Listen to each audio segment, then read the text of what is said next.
You're listening to the Monocle Daily, first broadcast on the 19th of November 2024 on Monocle Radio. The politics of New Zealand take a rightward lurch, and Denmark's farmers to pay for the poor table manners of their cattle. I'm Andrew Muller. The Monocle Daily starts now.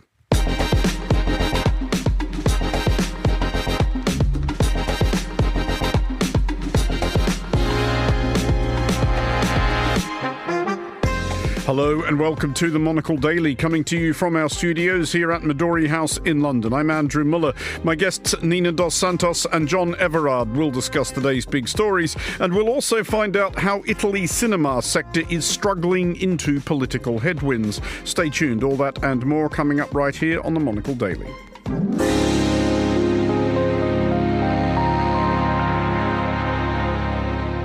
This is the Monocle Daily. I'm Andrew Muller, and I am joined today by Nina Dos Santos, international broadcast correspondent and former CNN Europe editor, and John Everard, former British diplomat, ambassador to Belarus, Uruguay and North Korea. John, you arrive here splendidly turned out. Have you just come from court? No, they haven't caught me yet. No, worse than that, I've come from Parliament. Given the choice, I know which I go for, where I've been sitting in a room full of people trying to put North Korea to rights, which, believe me, is not a fun way of spending time. I mean, essentially, North Korea is incorrigible for the time being. It's got the bit between its teeth, it's got all the stuff it wants from Russia, and the West has almost no influence over the place. Nevertheless, all kinds of worthy people were arguing that we have all the international instruments, the ICC, the ICJ, that could bring North Korea to heel. And I think I ruffled a few feathers by pointing out that if you suggest that Kim Jong-un should ever appear before the International Criminal Court, it doesn't really pass the Gilg test. I mean, are there, if you contemplate North Korea, which will feature as a sort of B plot in one of our stories later in the show, are there any grounds for optimism at all as you look at the next 4 or 5 years? Hope springs eternal, but and it's possible that given the pressures on North Korea, that we will see what they call in the trade a sudden discontinuity, that the place will simply implode, they will get regime change. But people have been saying that for a long time, and hey, Kim Jong-un is still there.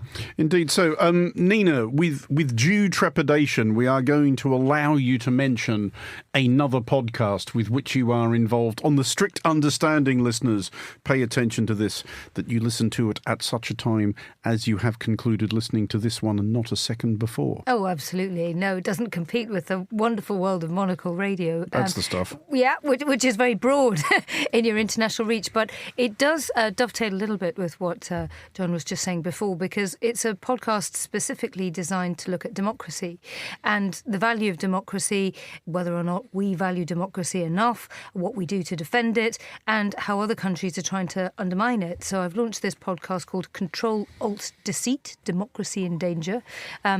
Quick plug, you can find it on Spotify and Apple, wherever you get your reputable podcasts, or my website, which is ninadossantos.tv. I think the issue really is that we looked at... We were gearing up for the US election. Everybody was very, very concerned that we might see a hugely contested election. Actually, democracy prevailed at the end of the day. There was a very resounding electorate of Donald Trump. But I think in other parts of the world, what happens in the West is so crucial, as you were just saying before, John. And there are some countries around the world where we have very little, if no leverage at all, North Korea being one case in point, but also other countries that weren't pariah states when I first started my journalism career, like Russia, and kind of are now. Well, we will start in Ukraine, which is today observing 2 milestones. One is 1,000 days since Russia launched its 72-hour lightning conquest back in February 2022. The other is the first launch into Russian territory of long-range missiles supplied by the United States after President Joe Biden lifted a long-standing prohibition of such use earlier this week. 6 ATACMS missiles were fired, of which Russia claims 5 were shot down and 1 damaged. In possibly semi-related developments, Russia has made a point of tweaking its nuclear doctrine so that it now considers attack by a non-nuclear state as meeting the threshold for launch if said attack is backed by a nuclear state, such as, for one random example, the United States of America. Nina, first of all, if you think back to 1,000 days ago, how likely did it seem then, or how likely was it considered that Ukraine would still be standing now? Well, there were a lot of concern that it wouldn't be, but the human cost has been huge, and also the fatigue is really setting in at this point. And as we know, there's about to be a change of government in Washington, D.C., and the new incoming administration has made it very, very clear that they're extremely sceptical about supporting Ukraine even further, hence the reason why Joe Biden has obviously used this moment to finally give Ukraine what it needs. Very late in the day, lots of Ukrainians have said that, lots of their cities wouldn't have been as badly pummeled if some of these attackers had been able to be used months ago, because that would have given the Ukrainians the opportunity to take out those sites from which those glide bombs are launched and so on and so forth. So little late in the day, important, and then there's the big question mark over whether or not the UK and France will follow suit with their own long-range missiles that have a slightly shorter range. But if they could use all three of them in concert, that would make a big difference in the next couple of months, it seems. John, on the subject of those losses over 1,000 days, Ukraine's, I'm sure, have been considerable, though they have been understandably cagey about citing precise numbers. Ukraine has also claimed, however, they're a lot less cagey about this, 724,000 Russian dead and injured in 1,000 days. Now, I think we can probably go ahead and assume that Ukraine may be inflating those figures slightly. It is in their interests to do so. But I think it's a fairly safe bet that Russian dead and injured are well into six figures at this point. And even if you do proceed on the assumption, and there's plenty of historical and contemporary evidence for it, that Russian leadership tends to fight wars not terribly bothered about the casualties sustained upon the way, how long really can Russia put numbers like that up? You're not the first person to ask that question, but nobody's yet come up with a convincing answer. Or putting it another way, the answers seem to vary enormously. Some people are suggesting that although Russia, of course, has a much, much larger population than Ukraine, in fact, Putin's ability to recruit is limited to areas outside the main political centres. He cannot afford to alienate the populace of St. Petersburg or Moscow. Because just, sorry to interrupt, but this is already adding up to a substantial chunk of a particular generation of Russians. Yes, it is. Of course, the casualties are heavily concentrated amongst young men. The demographic is unbalanced. And the casualty figures, I don't think, include prisoners of war either. So the number of people lost is actually greater than the figures we're talking about here. How far can Putin push it? He's clearly very reluctant to mobilise. The Kremlin's made that clear. The number of people voluntarily coming forward, even with very substantial bribes, when you are very well paid as a Russian soldier, is starting to dry up. The clock is clearly ticking, but I think it's very difficult to say just how loudly those ticks are. Nina, to go back to where we came in, this is the first launch by Ukraine of those long-range missiles we were talking about. Russia has reacted with an amount of huffing and puffing, including this probably long-rehearsed, telegraphed tweak to its nuclear doctrine. But is there any more reason to take Russia seriously now than we have for the last 1,000 days? Because this is just the latest instalment of a dynamic we've seen 1,000 days of. I mean, I think I was saying on yesterday's programme that when I spoke to Ukraine's former defence minister, Alexei Reznikov, a couple of months ago in Prague, he said he could remember going to the Americans and asking, can we have some shoulder-mounted Javelin anti-tank missiles? And the Americans going, And then we've since seen that escalate up through tanks, through artillery pieces, through missiles of various capability, to fighter planes, to so on, and the Ukrainians end up getting what they wanted eventually, and Russia gets angrier and angrier and angrier, but nothing really changes. They do, but they get what they want too late in the day, because obviously that's the frustration that there's been, let's be honest, quite bad blood between the Biden administration and the Zelensky administration, I would say, as a result of that, because they've been given enough to hold Russia at bay for Ukraine, but also for the benefit of other countries inside NATO, with the protection of NATO, but not given enough to win the war and not given enough to negotiate if they're forced into a negotiating situation with the upper hand. So this is obviously one of the reasons why this change has been made very late in the day. Will it make a huge difference? Perhaps. I think the big question is also whether or not the Germans will now put the Taurus missiles on the table as well. Because if you were to have the Scalp missiles from France, then the Storm Shadows from the UK, those two are currently stuck at the moment because the US provides components, circuitry and guidance systems for them. So the US has a veto upon those long-distance British and French missiles use. And then we know that the outgoing Chancellor Olaf Scholz in Germany has just staunchly been against these Taurus missiles. But hey, maybe now that he's a lame duck as well in the Chancellery, maybe he might be encouraged to move, and that could just move the dial a little bit before January the 20th when Trump takes over. John, do you see any reason to be any more concerned about Russia's nukes than we have been over the last 1,000 days? I'm thinking back now to a conversation off the record I had a few months into this war with somebody who I would have been, I think, in a position to know how these things worked. And I asked him if he thought that words might have been had behind the scenes between the Western world and Russia about the use of nuclear weapons. And he said he was absolutely sure that words had been had. And when I asked him what those words would be like, he just beamed at me and said, "Don't."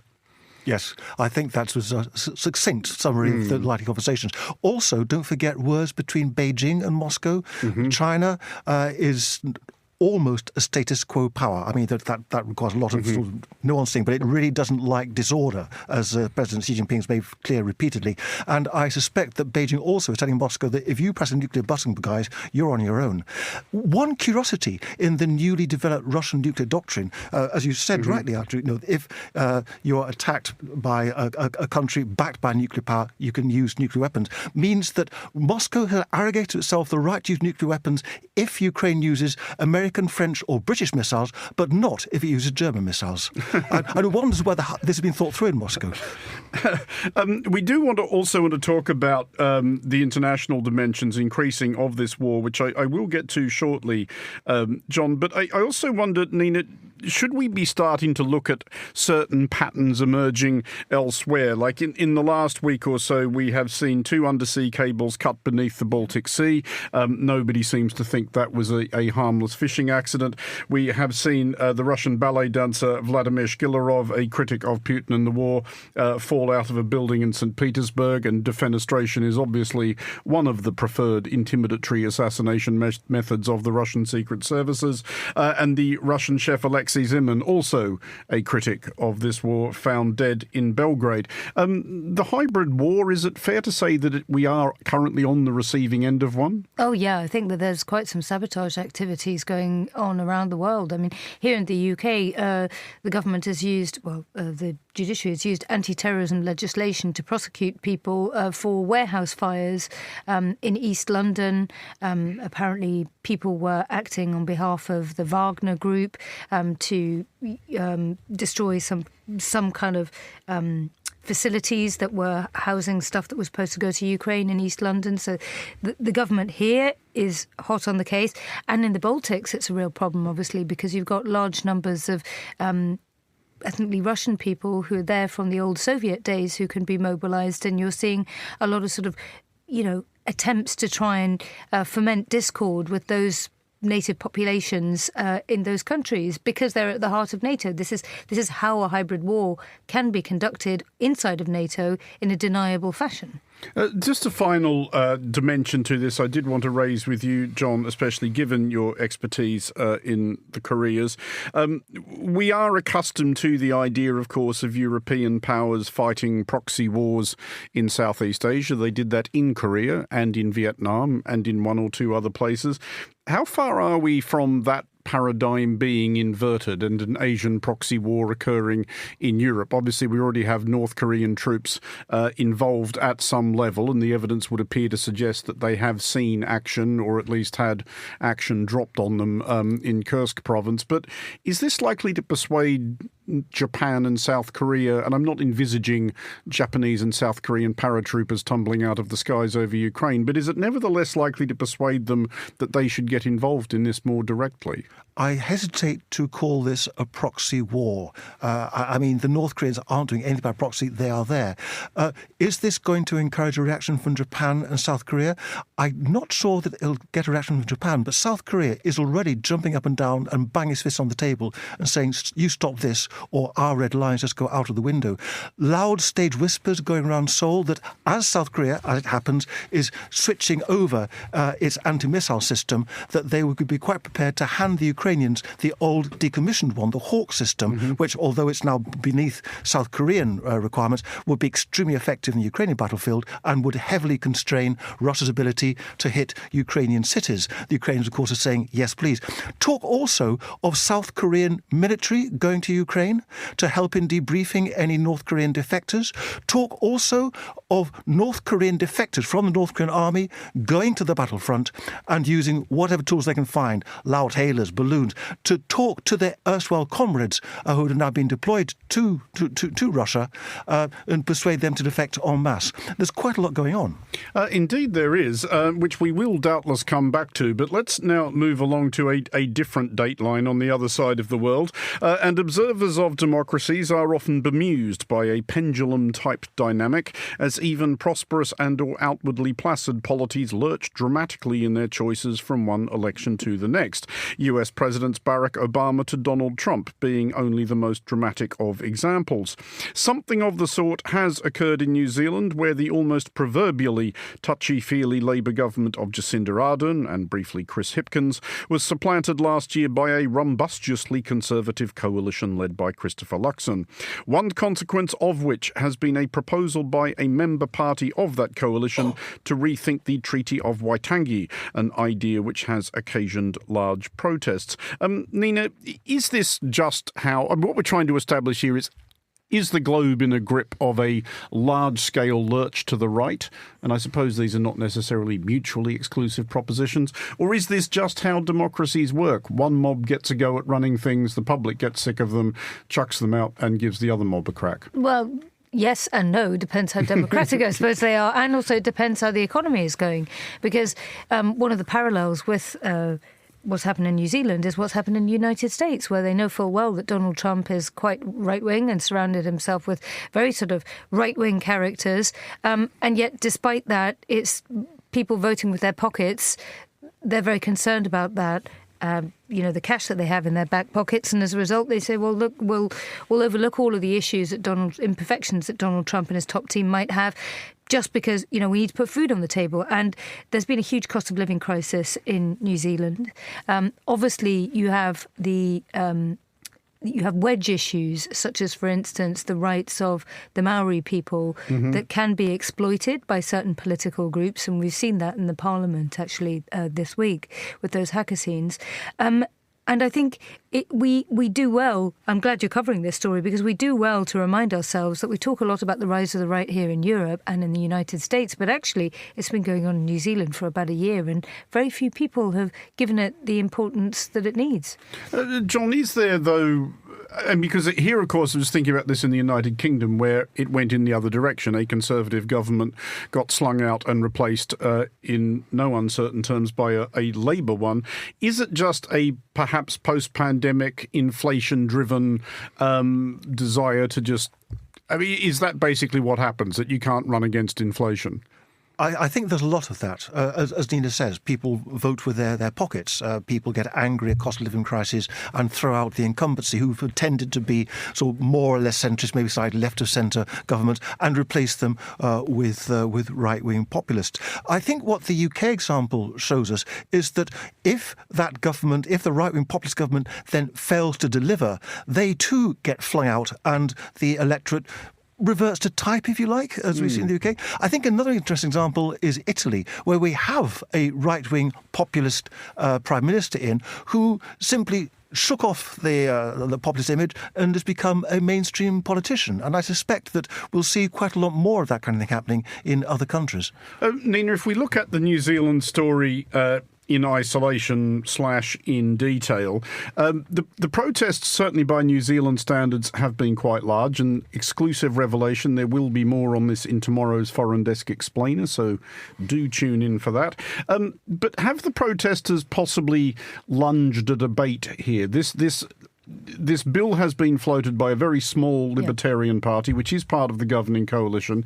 Even the Prime Minister has said there is no way this is going to become law. So have the protesters been kind of gulled into, drawn into a culture war row? Perhaps, but it's a technique that we've seen replicated around the world, haven't we? We've seen that in when the far-right party started trying to agitate for certain types of legislation in Finland a few years ago, I think. Also in Germany, the rise of the far-right over there, the AfD and the BSW. They would like to see certain policies debated, and they're also being able to cleave, a wedge between certain groups. So perhaps, yes. And as I said before, obviously it's inflamed by the fact that you have indigenous populations' rights, where people obviously want to defend those extremely keenly. So you can understand from the Maoris' point of view, they don't want to let an inch go. Indeed not. John, the party that is floating this, the ACT Party, its leader David Seymour is going with the line that he wants this tweaked. And he's floating a lot of, quite highfalutin stuff about equality before the law, that he doesn't think his rights should be any greater than those of anybody descended from New Zealand's Indigenous people, which I think is something he claims himself, or indeed by a new immigrant and a new citizen who took the oath yesterday. Do we perceive an amount of ingenuousness there? Well, yes, I think we do, don't we? It's very hard to believe that the whole thing is driven by a cool, rational analysis of the rights and wrongs of the Treaty of Waitangi and Maori rights. And cynics like me might be left wondering whether he simply looked at polls and decided that there's electoral mileage in this and gone for it. A small party, as you say, trying to get big. It's not exactly laudable, but it is politics. It is weird, though, just finally on this, Nina, that the Treaty of Waitangi and what has been established around it is... It's often held up by New Zealand and by New Zealand enthusiasts as actually quite a good thing. Yeah. And other countries. Well, indeed. And the unflattering comparison is often drawn, not unreasonably, with my own homeland just next door, where there was never a treaty with the Indigenous peoples. And I'm not saying that the last 300 years or so have been a picnic for the Indigenous peoples of New Zealand, but I think it's fair to say they've broadly been better off than the Indigenous peoples of Australia. And the Treaty of Waitangi does seem to be part of the reason for that. Which is obviously why they're so keen to defend it, including inside Parliament and with these protests.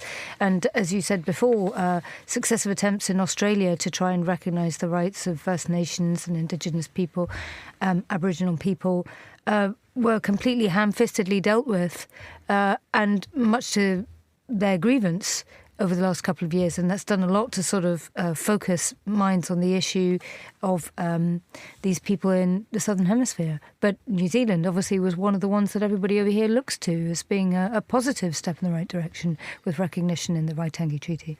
Well, to Denmark now, which has accomplished both a world first and the provocation of an amount of tittering among the production staff of news shows seeking whimsical and finally items. A deal has been done to implement a tax on agricultural emissions, among which is included the flatulence of Danish cattle. From 2030, Danish farmers will have to pay the equivalent of about 30 quid per tonne of methane emitted by their livestock, a levy which will more than double by 2035. The revenue raised will help Denmark reach its climate goals by planting 250,000 hectares of forest and restoring 140,000 hectares of peatland. John, if we can take as read the puerile mirth, which might be occasioned by what we're talking about here, this appears not unimpressive. That's right, and there's clearly a great deal of money involved. It's worth remembering that emissions from livestock have been a staple of the narrative of oil companies for a long time. They've been trying to emphasise that it's not just burning fuel oils that causes climate change, but that livestock, emissions of all kinds from them, have been a significant factor too, and it's not fair that we, the oil companies, should be fingered all the time. So, to an extent, this move by the Danish government go some way to addressing that balance. And the climatologists agree that this is a major factor, so that inequity, if you are going to tax vehicle emissions, you probably ought to tax car emissions too. Every little bit does help, I think it's fair to say, where climate change and protecting the environment is concerned, Nina. But the Danes are cruising here, are they not, for the "this is all an exercise in futility" response from those who are less enthused about this stuff. People will say that Denmark is about 1/3 the size of Shanghai. Yeah. What difference is this actually going to make, really? Yeah, I mean, there are big countries that burn a huge amount of coal, and that does a heck of a lot worse to the environment. I suppose I laud Denmark for continuing with some of these green policy initiatives. We were just talking about New Zealand before and the rise of populism over there. It's not just the cost of living crisis. It's not just the Treaty of Waitangi that's an issue there. It's also Jacinda Ardern's environmental policies that got a lot of people hot under the collar, and at least Denmark is continuing with this. Every time, however, dare I say, I see a story about burping cows. I never quite understand how they measure this. Delicately put. Apologies. I never quite understand how they measure this, because these articles always have, rather sort of emphatic calculations. We should all be very grateful that it's not our job. Indeed. John, there's another question which this raises, at least for me, is that is it not possible, or at least arguable, that we might only be decades away from nobody farming cattle anyway? This is my personal bet for the one of the next major shifts coming down the pipe, that as meat substitute becomes less and less distinguishable from actual meat and less distinguishable in terms of price, the case for continuing to eat meat, and I speak as somebody who does, is going to become extremely difficult to make. Yes, I think that we're sitting in a country where something over 20% of the population are vegetarian already, and it seems to be growing year on year. I remember the Americans a couple of years ago storming out of a meeting where they demanded full access to the UK for American beef, when we pointed out the problem wasn't that we were blocking access, it's just that nobody wanted to buy the stuff anymore. Yes, that is the way things are going. How that protein is replaced by artificially generated beef, perhaps. I mean, there's a lot of science on that going forward, or by vegetable base, is hard to say. But I think that we are starting to see the beginning of the end of dairy farming already, as the farmers protesting outside Westminster today have been saying. Dairy farming you can only just scrape a living from, and things are going to get worse. Also, I think we need to contemplate the depressing prospect, Nina, that climate change as an idea is very likely about to get dramatically backburnered for the next 4 years, because we are not going to see advocacy from the United States, or certainly not from the president thereof, and that is something that does still make a difference. If America won't take a lead on a thing, no one else really does have that sort of authority. Well, and in the meantime, the COP climate negotiations have all been hijacked by oil-producing countries to greenwash their reputations. We saw that in Azerbaijan in the last week, where we saw Ilham Aliyev, the leader of Azerbaijan, say that fossil fuels are a gift from God and that they should be exploited for as long as possible.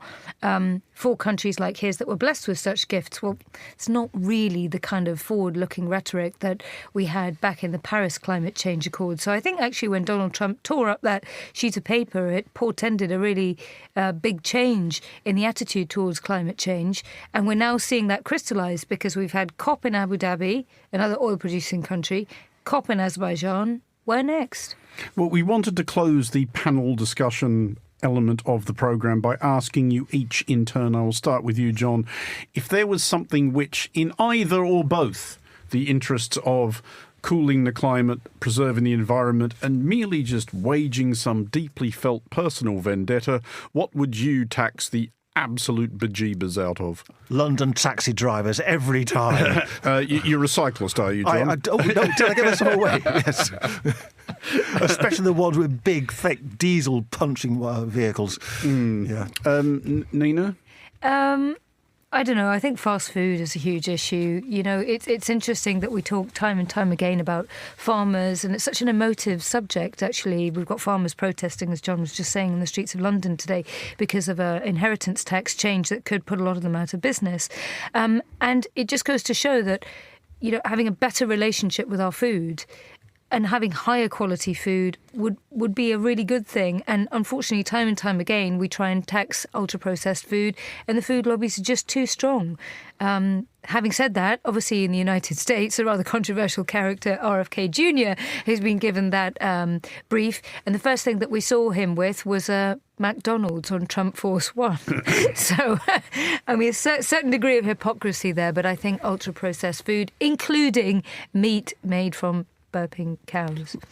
Meanwhile, and I speak as somebody, John, who has during today had to walk across London on a rainy day, and I am that key height of about 6 feet tall, which means my eye level is roughly the median person's umbrella level. I would eradicate whatever damage is done to our environment by Big Umbrella by levying whatever taxes are necessary to make it impossible to purchase an umbrella for less than, I'm going to say, £10,000. I think that's a sensible policy for a happier nation.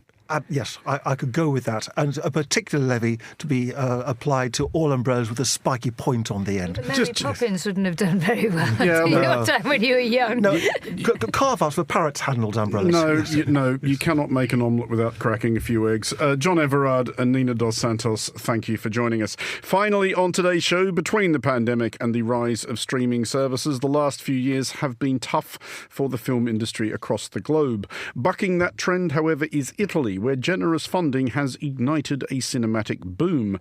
This year, however, the industry has been shaken by an apparent change of heart by the government.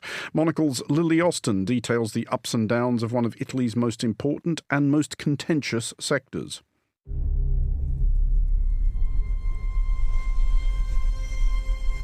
The Pope is dead. The throne is vacant. Next week sees the UK release of Conclave, Edward Berger's mystery thriller starring Ralph Fiennes, about the election of a new pope. It was shot entirely in Rome, thanks in no small part to the generous incentives offered to filmmakers by the Italian government. But this year the Italian film industry has been on tenterhooks, awaiting the government's long-threatened rollbacks of this legislation. The past decade has seen something of a renaissance for the country's movie making, with numbers of productions not seen since the post-war Hollywood on the Tiber era. Back then, LA studios flocked to Italy to make use of the cheap labour and historical backdrops. Cinecittà, the production studios first founded by Mussolini in 1937 to make propaganda films, got a new lease of life. It was the location for pictures including Roman Holiday, Ben-Hur, and the Fellini flick that came to typify Italian culture, the Dolce Vita. Marcello, come here! Hurry up! But by the 1930s, Cinecittà was close to bankruptcy, forcing the government to privatise the studio, and in the years since, its lots have been plagued by fires. So in 2016, Matteo Renzi's centre-left Democratic Party introduced reforms to revive the flailing film industry. 800 million euros was set aside to fund both local and TV productions and 40% tax credits, offered to international projects who shot in Italy. In the years since, both independent and high-profile productions have come to their shores. Everything from The White Lotus to Matteo Garrone's Oscar-shortlisted Io Capitano was made under the scheme. The number of active companies in the film industry grew by 26%, and foreign investment increased by 49%. You could call the second boom Netflix on the Tiber. So what's the problem? Allora, ci siamo visti qui, erano quasi 2 anni fa. Enter Giorgia Meloni's right-wing government. Since taking office in 2022, a cultural war has been waged against left-leaning institutions. I want to liberate Italian culture from a system that you can only work in if you are part of a certain political camp, she said. But it seems like Meloni is the one with a certain political camp in mind, at least for senior cultural appointments. Pietrangelo Buttafuoco, arguably Italy's most acclaimed right-wing intellectual, was named president of the Venice Biennale, the institution which oversees cultural events including the Venice Film Festival, sparking fears that the festival would be censored. Buttafuoco declared before his appointment, a home will be given to those who have not had one until now. Last summer, virtually all of the country's top directors, including Luca Guadagnino, the director of Challengers, and Paolo Sorrentino, the director of The Great Beauty, signed a petition protesting the government's takeover of Rome's Centro Sperimentale di Cinematografia, the world's oldest, and still one of the best, film schools, interpreting the move as a violent and crude attempt to impose a new political orthodoxy. Penso questo, che noi dobbiamo magari ridurre un po' la quantità dei film finanziati col tax credit e aumentare invece la qualità. Shortly after, the culture minister, Gennaro Sangiuliano, vowed to cut funding, arguing the film industry was awash with cronyism. As a result, this year, the industry has been in a state of suspended animation as the reforms were finalised, with local crews out of work as productions go elsewhere. Gladiator 2, for example, finished much of its filming in Malta. In a tearful interview, Italy's culture minister Gennaro Sangiuliano confessed to having had an affair with influencer Maria Rosaria Boccia. Then in September, Sangiuliano was embroiled in a scandal with a former lover, which had Italian media agog, until he was finally forced to step down. He was replaced by Alessandro Giuli, who made his name as a highly conservative commentator and was also a member of a far-right youth organisation in his teens. This only exacerbated fears among filmmakers that funding would be restricted to movies that are what Meloni's government considers Italian enough. Here's one director and cinematographer who did not want to be named, speaking to me at this year's Rome Film Festival. It's like a little bit violent because if we have 100 of millions in cinema, like 50% is on these kind of movies that talk about Italianity. The other is like documentaries, short films, other movies, but a huge part of this economic thing is on the Italianity. So this is a little bit not democratic, but we are living in this period. But it seems that the panic may have all been for nothing. Now the reforms have been unveiled and the tax credit has been kept at 40%. The only major change has been the introduction of rules around AI, which some think may affect the numbers of Hollywood studios coming to Italy, but on the whole are considered a positive. For example, requiring full transparency about any AI used during production. While making the announcement, Lucia Borgonzoni, Italy's Undersecretary of State to the Ministry of Culture, took the opportunity to criticise media outlets for circulating fake news about the cuts, despite it being her former culture minister who originally claimed he would be slashing funds. Sangiuliano's affair in the summer may have been the film industry's saving grace, or perhaps it was simply down to the numbers. As Borgonzoni noted, between 2016 and 2023, the government funded €878 million in tax credits, which generated over €2.3 billion in investment. While other cultural sectors continue to be plagued by accusations of censorship, it seems that the film industry, for now at least, is safe. Producers have until the end of the year to apply for funding for the reinstated tax credits. For Monocle, I'm Lily Austin. Thank you, Lily. And that is all for this edition of the Monocle Daily. Thanks to our panellists today, Nina Dos Santos and John Everard. Today's show was produced by Monica Lillis and researched by Maisie Ringer. Our sound engineer was Elliot Greenfield. I'm Andrew Muller here in London. The Daily returns at the same time tomorrow. Thanks for listening.